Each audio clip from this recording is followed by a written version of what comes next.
ब्रह्मांड कैसे शुरू हुआ, इसकी सबसे अच्छी व्याख्या बिग बैंग थ्योरी है। सोचो, सब कुछ एक छोटी सी गर्म और घनी जगह में दबा हुआ है, फिर लगभग 13.8 बिलियन साल पहले वो फट गया।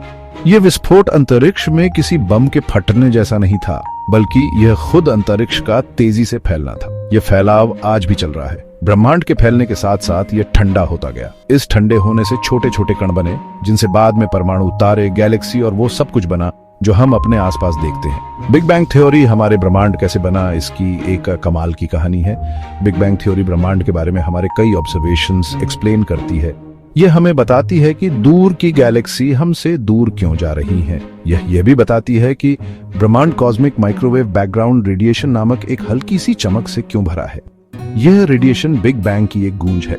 बिग बैंग थ्योरी आधुनिक कॉस्मोलॉजी यानी ब्रह्मांड की उत्पत्ति और विकास के अध्ययन की एक आधारशिला है। यह हमें समझने में मदद करती है कि हम कहां से आए हैं और भविष्य में ब्रह्मांड कहां जा रहा है। बिग बैंग थ्योरी के विकास में दो लोग बहुत इंपॉर्टेंट थे, जॉर्जस लेमैत्रे और फ्रेड हॉयल। लेमैत्रे एक बेल्जियन पादरी और फिजिसिस्ट, उन्होंने 1927 में एक्सपैंडिंग यूनिवर्स का आइडिया सबसे पहले दिया था। उन्होंने अपने आइडिया को प्राइमोर्डियल एटम का हाइपोथेसिस कहा था। लेमैत्रे ने बताया कि ब्रह्मांड एक सिंगल पॉइंट से शुरू हुआ और फिर समय के साथ एक्सपैंड हुआ। फ्रेड हॉयल, एक ब्रिटिश एस्ट्रोनॉमर, वो बिग बैंग थ्योरी को नाम देने के लिए जाने जाते हैं, हालांकि वो इसके खिलाफ थे। हॉयल स्टेडी स्टेट थ्योरी नाम के एक अलग थ्योरी को सपोर्ट करते थे। हॉयल का मानना था कि ब्रह्मांड का कोई शुरुआत या अंत नहीं है और यह हमेशा एक जैसा दिखता है। लेमैत्रे के आइडिया का मजाक उड़ाने के लिए 1949 में एक रेडियो इंटरव्यू में उन्होंने बिग बैंग शब्द बनाया था। उनके विरोध के बावजूद स्टेलर न्यूक्लियोसिंथेसिस यानी तारे कैसे हेवी एलिमेंट्स बनाते हैं, इस पर हॉयल के काम ने ब्रह्मांड के एवोल्यूशन के बारे में हमारी समझ में बहुत योगदान दिया है। लेमैत्रे और हॉयल, उनके अलग अलग विचारों के बावजूद, उनके रिसर्च और कॉस्मोलॉजी में योगदान ने ब्रह्मांड के बारे में हमारी समझ को आगे बढ़ाने में बहुत बड़ी भूमिका निभाई है।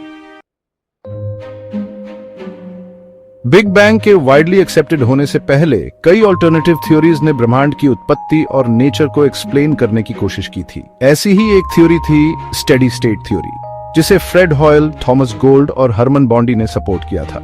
इस थ्योरी ने बताया कि ब्रह्मांड का कोई शुरुआत या अंत नहीं है और यह एक कांस्टेंट एवरेज डेंसिटी मेंटेन करता है। एक और ऑल्टरनेटिव मॉडल था मिल्ने मॉडल, जिसे एडवर्ड आर्थर मिल्ने ने दिया था। इस मॉडल ने बताया कि ब्रह्मांड एक इनिशियल स्टेट से एक्सपैंड हुआ है, जहां मैटर एक छोटे वॉल्यूम में कॉन्सेंट्रेटेड था, बिग बैंग की तरह। हालांकि यह अपने मैथमेटिकल डिस्क्रिप्शन और ब्रह्मांड के बिहेवियर के प्रेडिक्शंस में अलग था। फिर भी 1964 में कॉस्मिक माइक्रोवेव बैकग्राउंड रेडिएशन की डिस्कवरी ने स्टेडी स्टेट थ्योरी के खिलाफ स्ट्रॉन्ग एविडेंस दिया। यह रेडिएशन बिग बैंग की एक हल्की चमक, एक हॉट डेंस इनिशियल यूनिवर्स के आइडिया को कंफर्म करता है, जो बिग बैंग थ्योरी का एक मेन प्रेडिक्शन है। स्टेडी स्टेट और मिल्ने मॉडल ऑल्टरनेटिव व्यूज देते थे, लेकिन उनमें बिग बैंग थ्योरी को सपोर्ट करने वाले ऑब्जर्वेशनल एविडेंस की कमी थी। की ऑब्जर्वेशंस को एक्सप्लेन करने की बिग बैंग की क्षमता ने इसे साइंटिफिक कम्युनिटी में वाइडली एक्सेप्टेड बना दिया।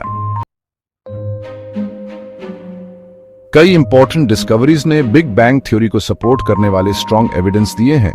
इनमें सबसे इंपॉर्टेंट है 1964 में अर्नो पेंजियास और रॉबर्ट विल्सन द्वारा cosmic microwave background (CMB) radiation की खोज। पूरे ब्रह्मांड में मौजूद इस फेंट रेडिएशन को बिग बैंग की आफ्टरग्लो माना जाता है। एक और इंपॉर्टेंट एविडेंस दूर की गैलेक्सीज के ऑब्जर्व्ड रेड शिफ्ट से आता है। रेड शिफ्ट इन गैलेक्सीज से लाइट वेव्स के स्ट्रेचिंग को दर्शाता है, जो बताता है कि वे हमसे दूर जा रही हैं। यह ऑब्जर्वेशन बिग बैंग के एक्सपैंडिंग यूनिवर्स की प्रेडिक्शन से मैच करता है। इसके अलावा ब्रह्मांड में हाइड्रोजन और हीलियम जैसे लाइट एलिमेंट्स की अबंडेंस भी बिग बैंग थ्योरी को सपोर्ट करती है। यह थ्योरी शुरुआती ब्रह्मांड के हॉट डेंस कंडीशंस में बने इन एलिमेंट्स के रेशियो को सही ढंग से प्रिडिक्ट करती है। ये डिस्कवरीज गैलेक्सीज के डिस्ट्रीब्यूशन और observed evolution of cosmic structure जैसे अन्य डिस्कवरीज के साथ बिग बैंग थ्योरी को ब्रह्मांड की उत्पत्ति और एवोल्यूशन के लिए सबसे कॉम्प्रिहेंसिव एक्सप्लेनेशन के रूप में एस्टैब्लिश करते हैं।